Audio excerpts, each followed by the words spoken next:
Today we are going to discuss the chapter which is examination of a lump or a swelling, right? Examination. The first thing, what is lump? A lump is a vague mass of a body tissue. And what is swelling? A swelling is a vague term which denotes any enlargement or protuberance, in the body. It can be due to any cause. According to this, there are 4 causes. The first is congenital, second is traumatic, next is inflammatory, third we have is neoplastic, and fourth is miscellaneous. Then what is a tumor? Tumor or a neoplasm? Neoplasm is a growth of new cells which proliferate independent of the need of the body, while benign tumor proliferates slowly with little evidence of mitosis and invasiveness to the surrounding tissue. The malignant ones proliferate fast with invasiveness and mitosis. So next is history. How we will look upon the history. History may the first thing which is important is duration. How long is the lump present, which is very important. That means you should ask the patient, when was the lump first noticed? When was it first noticed? In case of congenital, in case the patient is having congenital, right? The patient is having congenital. If the patient is having congenital, likely to be present since birth, right? Congenital swellings are cystic hygroma and meningocele. Two are mentioned here, and these swellings will be present since birth. One thing must be remembered, that there is a heaven and hell difference between the lump was first noticed and the first noticed. One thing must be remembered, that there is hell and heaven difference between the lump was first noticed 2 months ago and the lump first appeared 2 months ago. The former is the patient finding, very important. The former is the patient finding, and very often they feel its existence later than it actually appeared. A painless lump may be present for long time without the patient's knowledge. So here the diagram is there, right? A beautiful diagram which shows sacrococcygeal teratoma.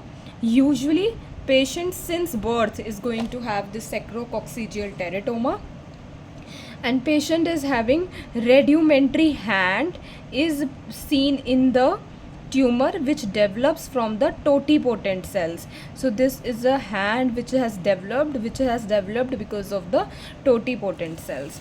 Next, here we are seeing keloid. The patient has developed keloid on this chest region. The scar which gets hypertrophied, and that leads to the keloid hair. And in the scars of vaccination and ear pricks. So patient might have got hair pricks here, and as a result the swelling is seen. Next thing that we must know is lumps. Lumps which are shorter duration, right, and having pain. They are mostly inflammatory, right? They are acute. Whereas those with longer duration and without pain are possibly neoplastic. But the swellings with longer duration and with the slight pain may be chronic inflammatory swellings, whereas the swellings with shorter duration may be neoplastic, mostly malignant. Then we have the next thing, which is the mode of onset. How has the swelling started? That is onset. Start kaise hua, right? It may have appeared just after trauma. Example, if case there is a fracture of the bone or there is a displacement of the bone, then there is dislocation of the joint or hematoma. Or may have developed spontaneously. Patient has developed the swelling spontaneously. You don't know how it happened, and it happened. and it has grown rapidly with severe pain. It happens in cases of inflammation and was noticed casually, and the swelling was growing, increasing in size, and that is neoplasm. And the and was noticed casually and the swelling was gradual increase is neoplasm. So the first thing they have taught us is because of the fractures or displacements or dislocations. Second thing they tell us about is spontaneously. Anything which is happening spontaneously and growing rapidly associating with the pain is might be inflammatory in nature, and which is casually developing, growing slowly is basically neoplastic. Sometimes swelling may occur from pre-existing conditions like keloids, right? Keloids are going to develop from the scar of the bone or otherwise. Even from the pinprick in the ear can lead to development of keloid. Next we have is a malignant melanoma. Malignant melanoma is going to develop from the benign nevus or a birthmark, which is benign. Everybody of us has a birthmark, and it can develop from it can lead to malignant melanoma, the benign nevus, right? The next thing is the neoplasms are mostly noticed casually, and the patient says, I felt it during washing, or someone else noticed it first and drew any attention. These swellings are more dangerous, and one should invite careful examination than those which are painful and mostly inflammatory or traumatic. Other symptoms which are associated with a lump is the pain, right? The pain is important. Pain is by far the most important symptom which brings the patient to the doctor. Sometimes there may be other symptoms associated with the lump, such as difficulty in respiration, difficulty in swallowing, interfering with any movement or disfiguring. The patient will definitely give the history of pain, but he may not give the history of other symptoms. So he must be asked relevant questions to find out if any symptom is associated with the lump. Next we have is the pain.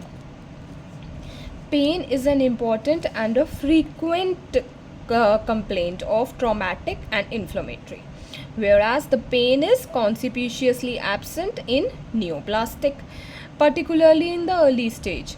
If the patient complains of pain associated with the lump, the surgeon should know precisely its nature, its site, and its time of onset. Three things the surgeon should know. First, when it got onset. Number one, when it got onset. Number two, the site of it and the nature of it, right? Site, the onset, the site, and the nature. Which the patient, nature of the pain. Nature, whether the pain is throbbing, which suggests inflammation leading to suppuration, or burning or stabbing. That is, the pain is sudden, sharp, severe, or short duration, or the distending or aching type. Site, sometimes the pain is referred to some other site than the affected one, as for example in case of the infection of the hip joint, the pain may be referred to the corresponding knee joint, but most often the pain is localized to the site of swelling. Then time of onset. It is very important to know whether the pain preceded the swelling or the swelling preceded the pain. In case of inflammation, pain will always appearing first before the swelling, but in case of tumors, both benign and malignant, swelling appears long before the patient will complain of pain. It cannot be impressed too strongly that most malignant tumors, be it in the stomach, kidney, rectum, breast, and are painless to start with. Pain only appears due to involvement of the nerves. When the tumor is deeply infiltrated, there is ulceration, there is fungation, or there is associated inflammation, and often indicates inoperability. The only exception is osteosarcoma, in which the pain is usually the first symptom and precedes the appearance of swelling. Next, we will continue in the next video.